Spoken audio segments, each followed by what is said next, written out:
I'm Addison, And I'm Daviden. and you're watching The Crime Corner. Today, we will be discussing the case of Elisa Lam. Elisa Lam was a 21-year-old Canadian student. She disappeared in 2013 at the Cecil Hotel in Los Angeles. She was last seen alive on January 31st of 2013.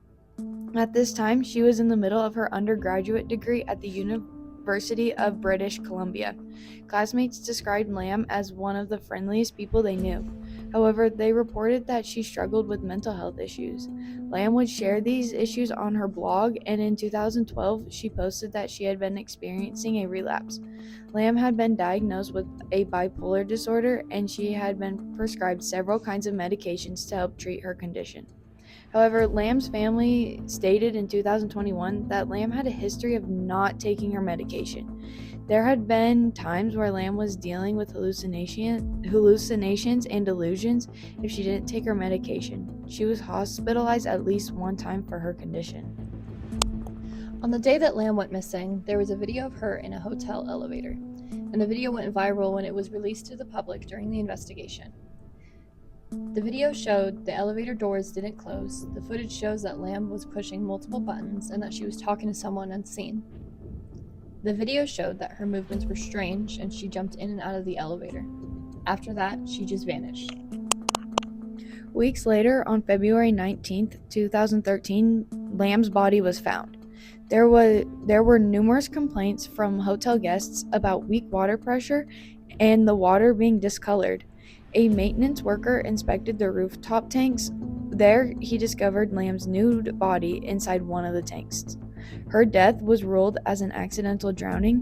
Her bipolar disorder was a significant part in the conclusions, but there was still a large amount of speculations about how she got onto the roof and inside the water tank. Lam's story has so much mystery behind it. The Cecil Hotel also has a history of strange activity. For most of its history, it was used for single-room rentals with shared bathrooms, and it led to a population of transient occupants. The hotel housed a serial killer named Richard Ramirez, also known as the Night Stalker, during his murder spree. Jack Unterweger also stayed at this hotel in 1991. Jack Unterweger was a serial killer who killed 3 sex workers. For over the century that the Cecil Hotel was opened, it had many deaths. Many of those deaths were by suicide, and all of those deaths were on the property. Former manager Amy Price said that she saw over 80 deaths in just the 10 years that she worked there. According to BBC News, there are many ghost stories surrounding the hotel, and that several people only focused on the coincidences and conspiracies that came from that hotel. Lam's parents were the ones who reported her missing.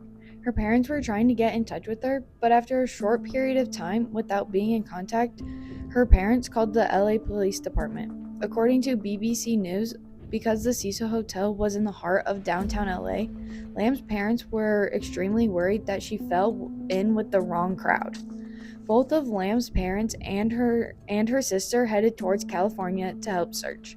The first place investigators looked was in Lam's hotel room. Unfortunately, her room was already cleared and cleaned from housekeeping. She left all of her belongings behind, like her computer, wallet, and medications. The employee, Marcia, who cleaned up her room, said that it was left in disarray, a mess, and it was a mess, but not messy in the sense of foul play.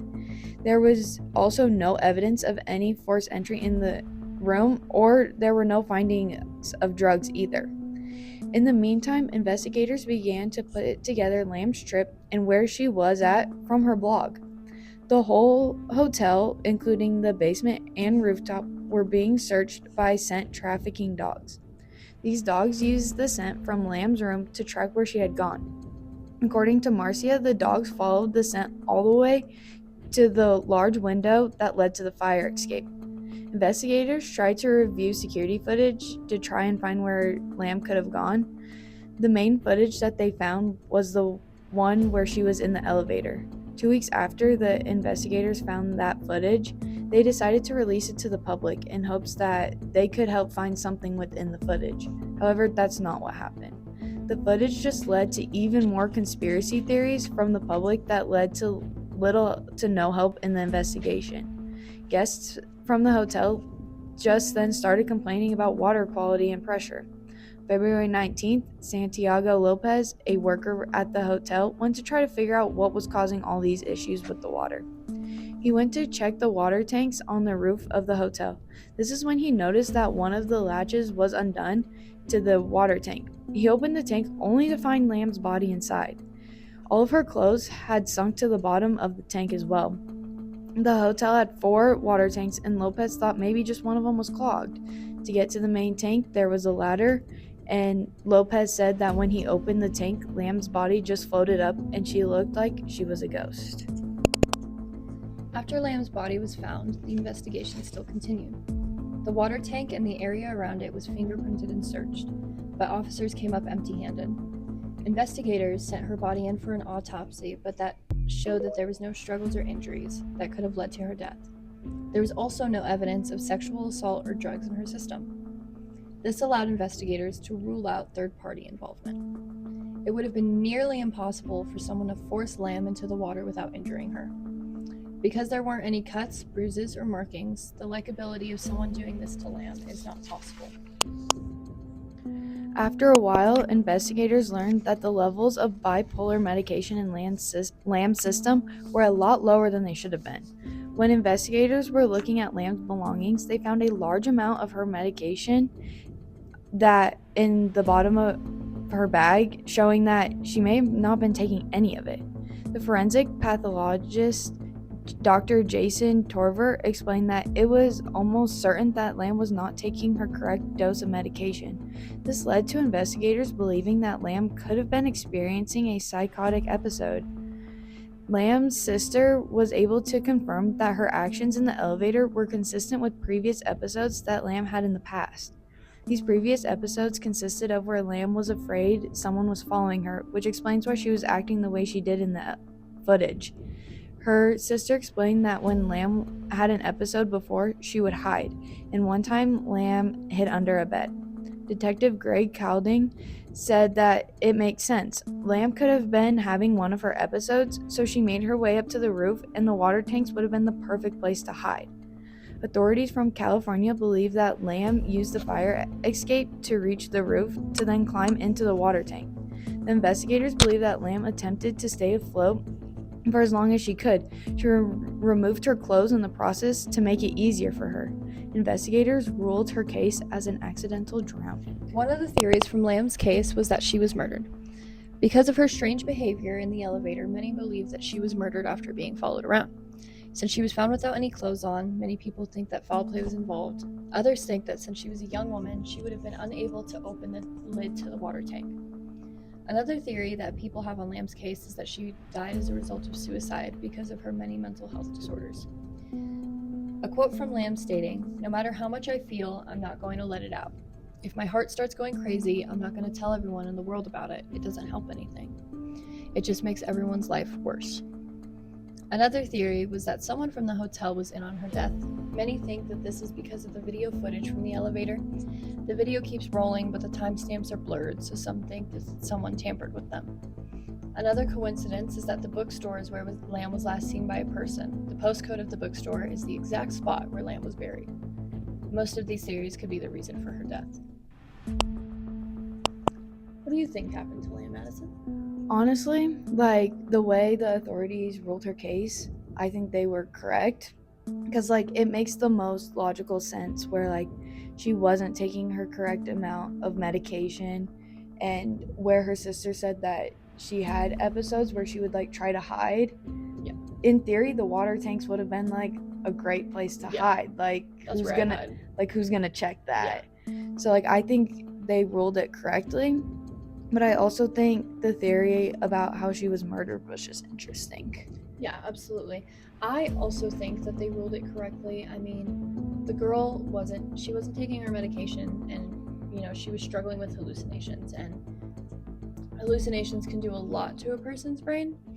And I think that she was truly just in a super duper paranoid state, and that led to her maybe not purposefully killing herself, or maybe it was, but I don't really think, as of right now, with all the information I have, I don't really think that there was another person involved in her death. I think it was just it was just a problem of her not taking care of herself and taking her meds. Yeah, I would agree. It's just interesting how like she was at the hotel that has all these like ghost stories behind it, and that's what happens. And that's what happens. That is the thing too, is the Cecil Hotel's always been very weird, and not everybody is like believes in ghosts or anything like that. But I don't know, it's very interesting to see everything that goes on at the Cecil Hotel, because the more and more you read about it, it's crazy. Yes. It's so crazy, and it's not open. When did it close? 2021, I think. 2021. That's crazy. How was that open for that long? Yeah, I know. It should have been closed down so long ago. But yeah, it is interesting that that's where her death happened. But I do think it might just be a coincidence. I think it's a coincidence as well.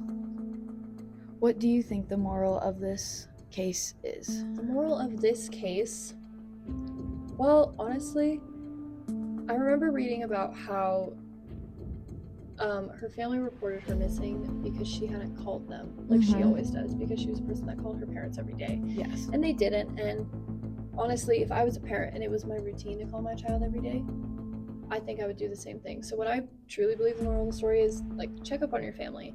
You know, she was mentally ill and she wasn't doing anything to help herself, and she wasn't taking her medication. So her family was very, very big on making sure that, you know, she was all right and that she wasn't doing anything bad to herself.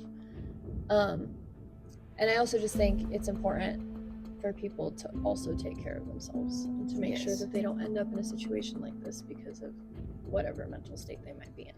I would agree. And I would also say, like, keep checking up on like people that you care about, because like in her case it says that she was known for not taking her medication. So like just making sure that your person is taking care of themselves is okay, and keeping up on them and just making sure that they're okay.